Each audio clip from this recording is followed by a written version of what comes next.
So we're now on part 3 of our series, and it's called What Am I Here For? What am I here for? And the idea behind the series is rather than looking internally and saying, hey, what am I here for, as culture tells us to do, we've actually said, hey, what would it look like for us to go to God who's eternal and ask Him, hey, what are the core purposes you've got for our lives? And what's been amazing as we've been going through these purposes that are so clearly, so well outlined, in particular in the New Testament, is that these purposes can be applied no matter who you are, no matter what age you are, no matter what stage of life you are, no matter if you come from a rich country or whether you're in a really poor country, whether you've got a lot at your disposal or little, whether you're really well educated or not. These purposes are so universal, and I think that's what makes them so unique. That's what makes it so special. And when you think of the people that had to engage with the scriptures over the last 2,000 years, although they didn't come out till a little bit later, but the people that have engaged with that in all the different parts of the world that they have, these purposes can be applied. And when we can understand what these purposes are for our life, I'll tell you what, it's game-changing, because it really means that whatever you're doing right now, wherever you are, you can now work these purposes. In week 1, we talked about the first purpose really was that we've been designed for, we've been created to pursue God personally, to know Him personally. That God's not this person you have to know through someone else, but man, you can have that personal relationship with Him. And we're called to pursue Him as an individual. And Jesus simply said, come, follow me. You pursue Him one step at a time, just following Jesus. Then last week we looked at what Jesus made so clear, and Paul reinforced, and then Peter reinforced, and John reinforced in their teachings in the New Testament, that we are to love one another.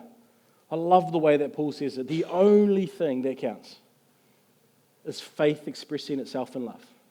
That we are called to love one another. And today, I want to talk about our third purpose, that we're called to play our part. That we're called to play our part.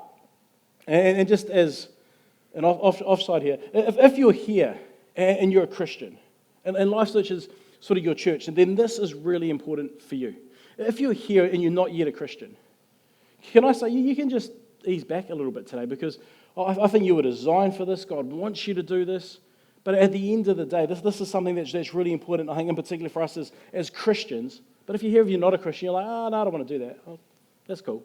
But can I just say that all of us have been designed to pursue God personally. All of us have been created to love one another. And I'll tell you that all of us have been created to play our part. And I just want to take a few moments to talk about 4 ways. 4 ways that all of us can really play their part here at LifeSwitch. And the first one's really, really easy. But it's just to get involved with our serve team. We've got a serve team that makes everything happen. In fact, we looked this up. We've got 187 people that are part of our wider surf team. Isn't that incredible? From making little switches happen, to switch kids, to Iggy on a Wednesday, to Fuse, to running groups, to making the cafe, to welcoming people in the car park, to being up on stage here, to running all the production, to helping you find your seats, right across the board.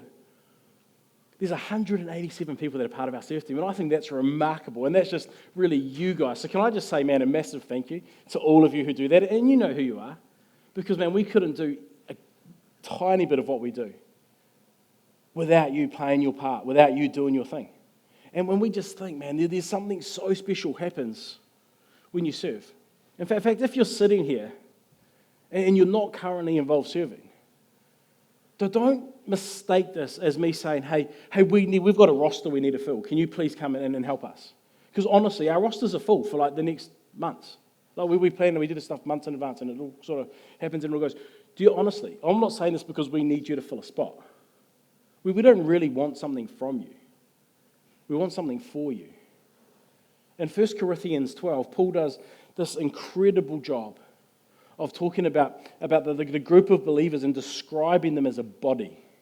And as he talks about this body, there's some really, really cool principles. And there's actually a little booklet that we've created that you can get. I'm just going to highlight a couple of these principles for you, but honestly, this is about 8 pages long. You can read it all on your phone. It's fantastic material.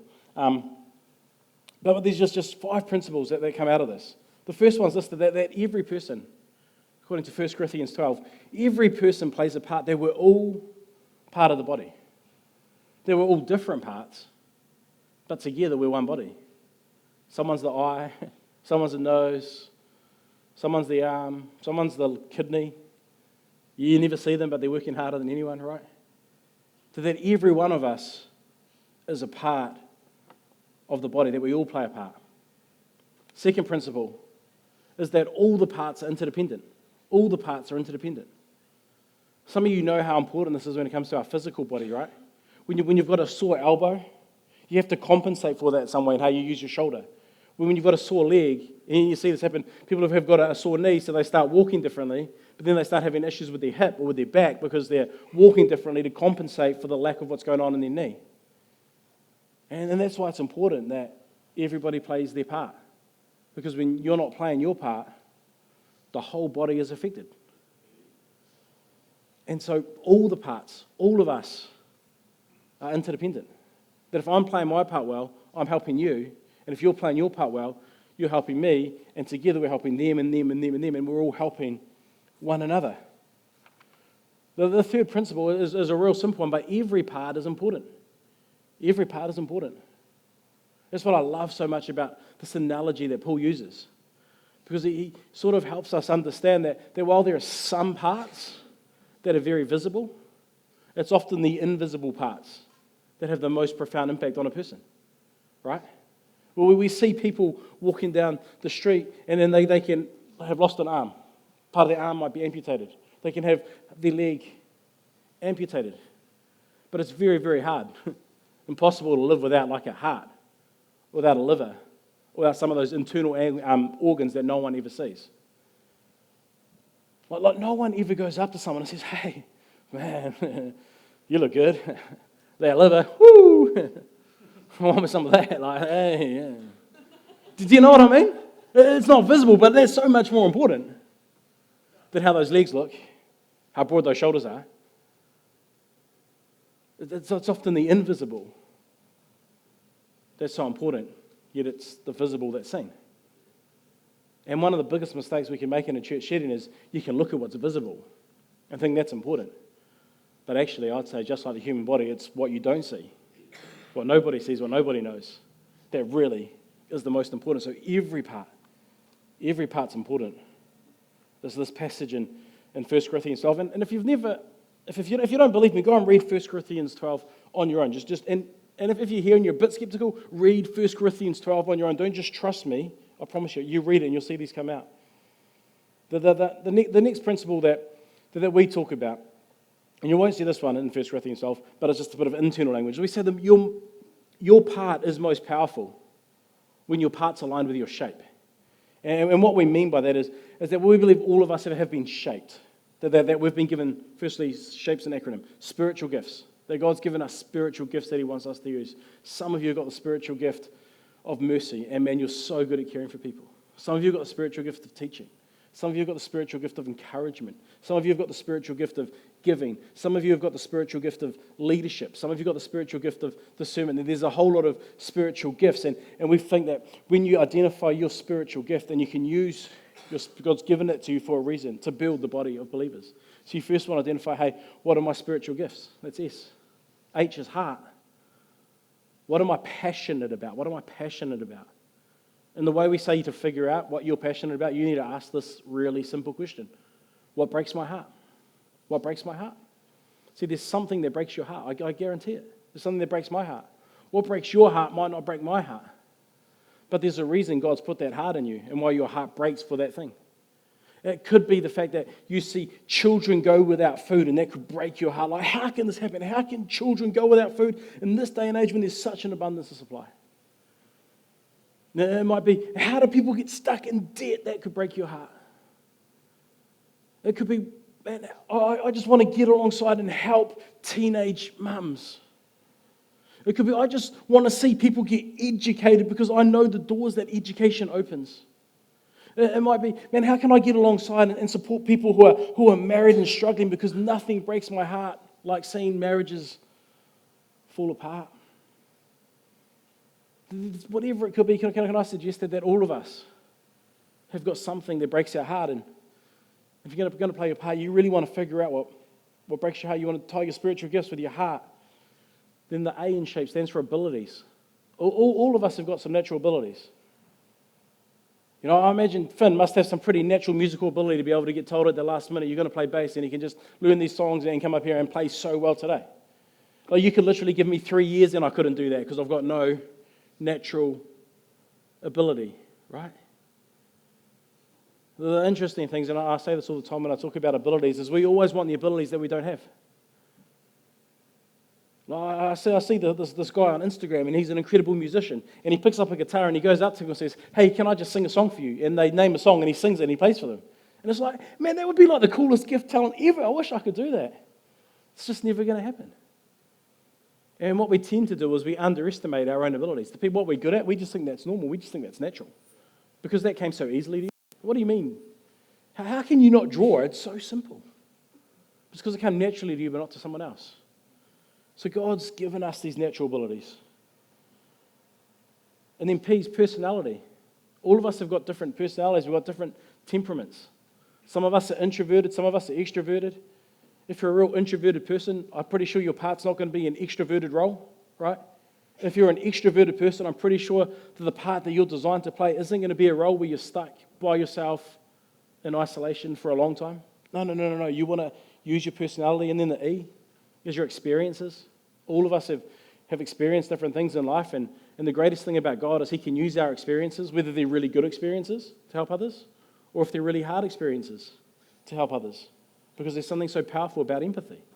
And when we've been through something, man, I'll tell you what, it makes us so much more empathetic to get alongside those who are in the place that we found ourselves in not that long ago.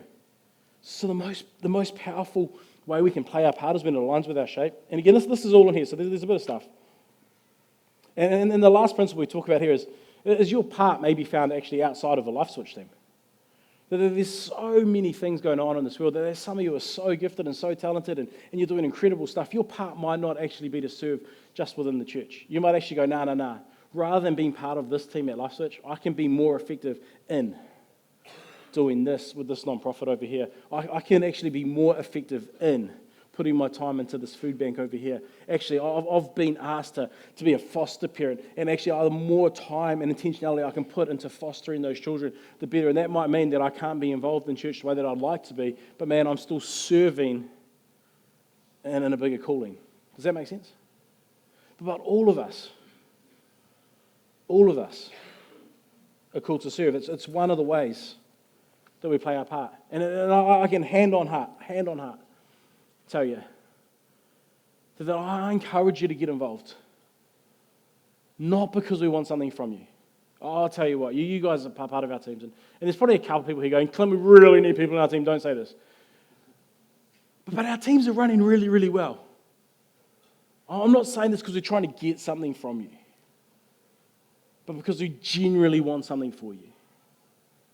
There's nothing quite like finding a role where you're doing something, you're like, man, God, the creator of the heavens and the earth, is using me.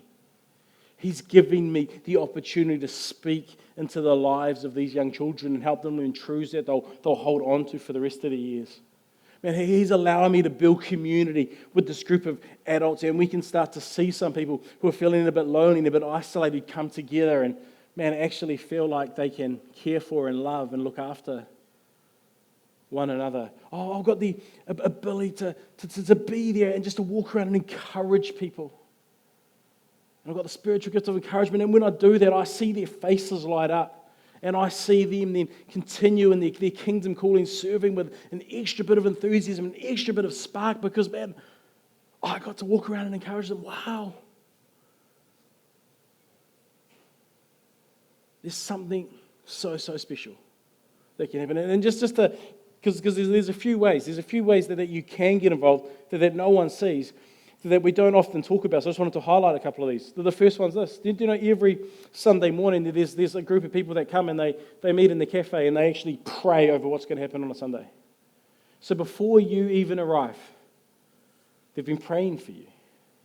Week after week after week after week after week.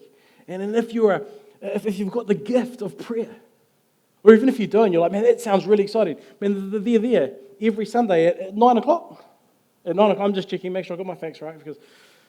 And at 9 o'clock, you can just turn up. You go see them, and you go, hey, I'm just here to pray. Can I pray with you guys? And they'll be absolutely stoked to have you there.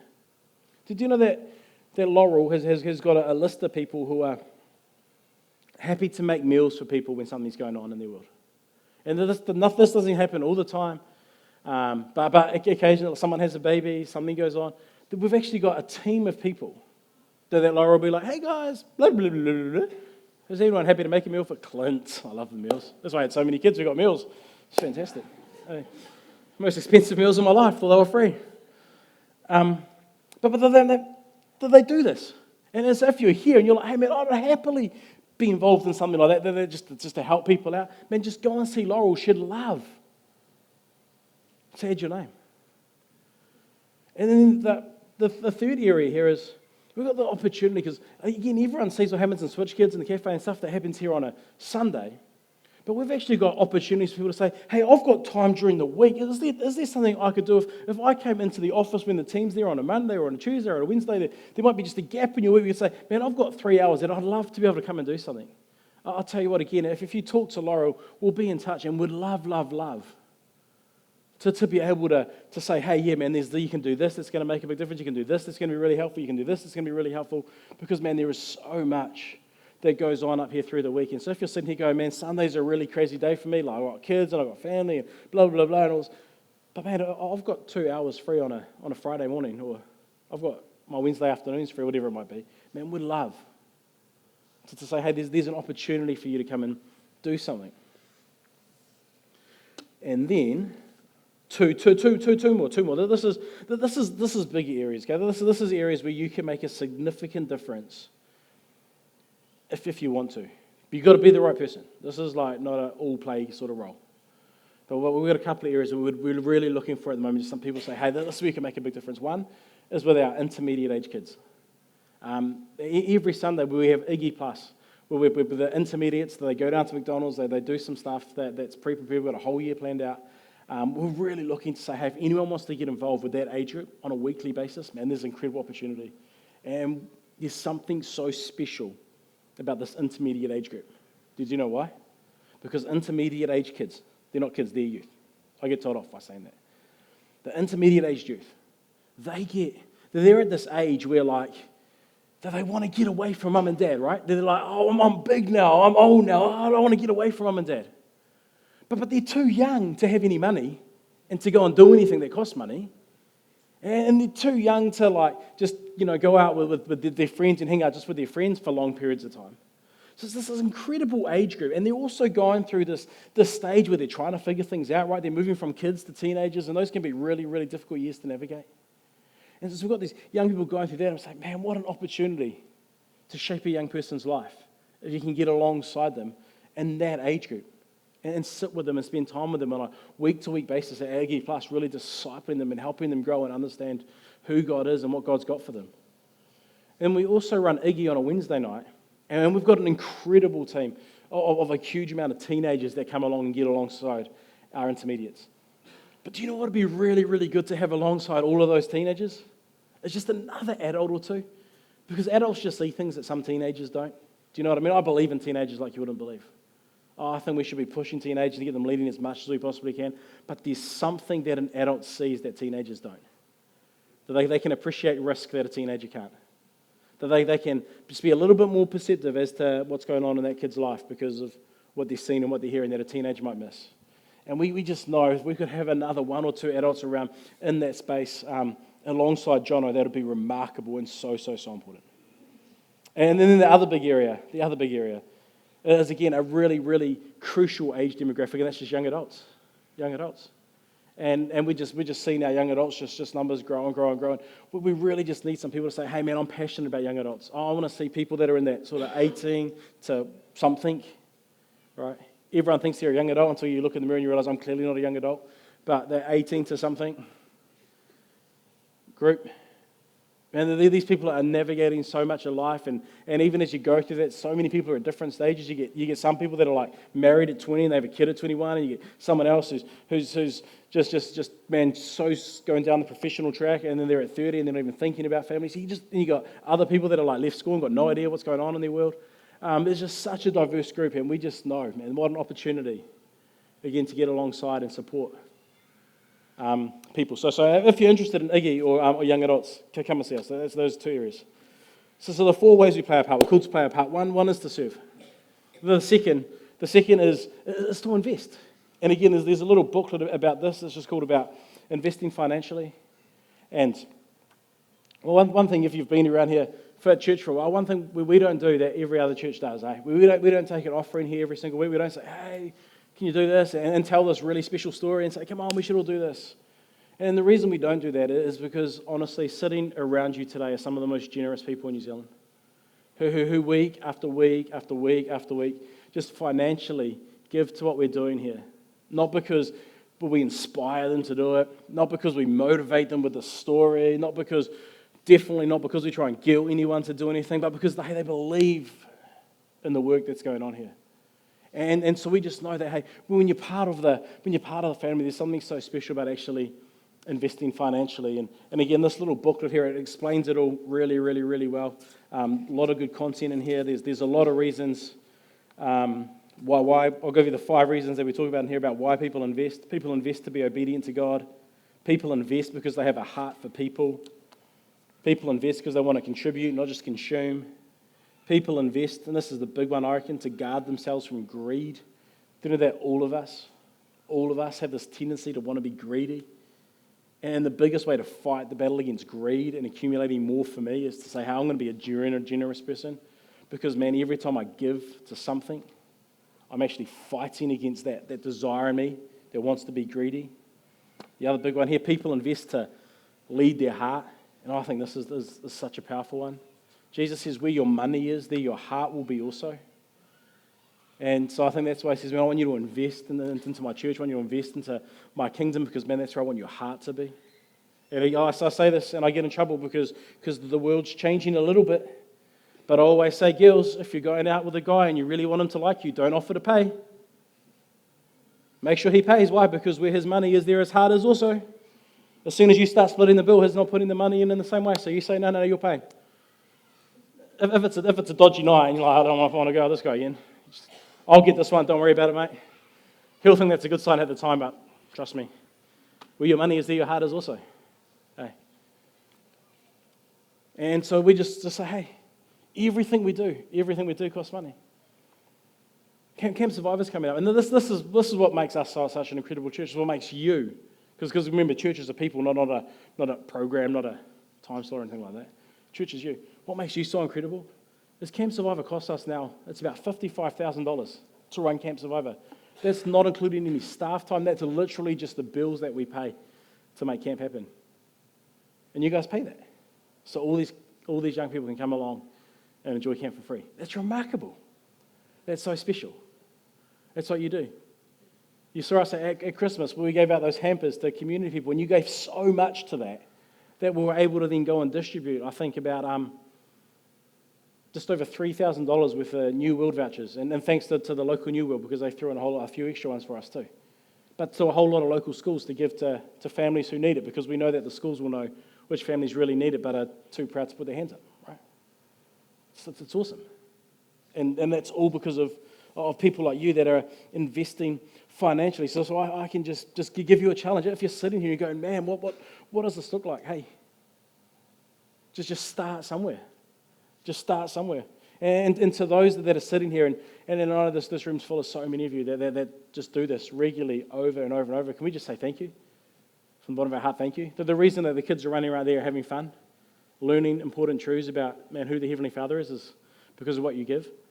When the bus turns up with a whole lot of intermediates on a Wednesday night, a bus that you'll never see, man, filled with kids whose faces you'll probably never see, whose names you might never know because of where it takes place, they can all come and do that and be part of that because of what you give. As people sit around and enjoy community after this, and friendships get formed, and people that are lonely come in and then they meet others and make friendships, that's happening because of what you do. As our young adults gather in a group and hang out and have fun and have build a sense of community as they navigate these years. That happens because of you. So can we just say, man, a massive, massive thank you for those of you who do invest financially. And again, both of those booklets on investing financially and getting involved are available. I've got two more things just to touch on real quick. If we're going to play our part, we've got to serve, we've got to invest. The third one here is we've got to unite. Unite. There's something so powerful about unity. If I'm going to play my part, what I'm going to do is I'm going to fight for unity. The psalmist says it this way: how good and pleasant it is when God's people live together in unity. For there the Lord bestows his blessing, even life forevermore.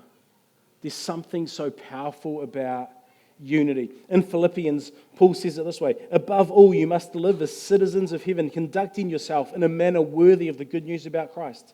Then, whether I come and see you again or only hear about you, I will know that you are standing together with one spirit and one purpose, fighting together for the faith, which is the good news. Can I tell you that if we're going to be effective, we've got to be united. As soon as the teams split, man, it causes a whole lot of trouble. All it takes is a little bit of disunity, and then that team that was so effective at one stage can just crumble away. That World Cup winning team can fall apart by the next World Cup if there's a sense of disunity.